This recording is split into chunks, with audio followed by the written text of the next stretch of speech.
Guyyaa har'aa kan nuti haasofnu dhiirri dhugaan jira kan jedhu irrattidha. Dhiironni eeyyee sirriitti ka'aa jettu jedheen yaada. Karaa faallaa ta'een dubartoonni immoo lakkii hin jiranii jettu natti fakkaata. Yeroo hedduu dubartoonni dhiirri dhugaan ni jira jedhamanii yeroo gaafatamanii lakkii gonkumaan jiru jedhu. Kan immoo argachuudhaaf baay'ee ulfaataadha jedhanii yaadu.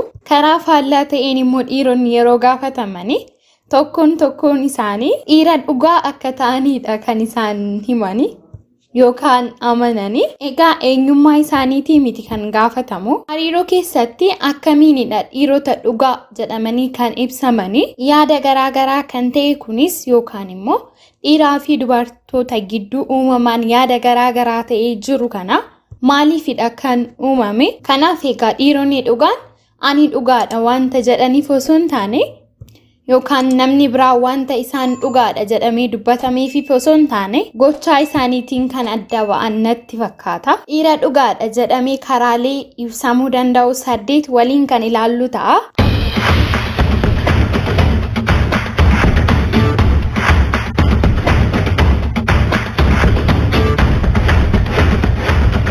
Ashamaa kam jirtu hordoftootaa fi dhaggeeffattoota qophii fayyaa Oromiyaa ani Ilillii Amanuuti. Yaa har'aa gaaffii obboleettiin koo tokko komentii jalatti dhiira dhugaa akkamiin beekuu dandeenya yookaan adda baasuu dandeenya jettee na gaafatteef deebii gahaadha jedhee yaadee isiniif qabadheen dhiyaadheera. Chaanaaliin kun mata dureewwan barsiisoo fi barbaachisoodha jedheen yaadu irratti isiniif hin qopheessudha.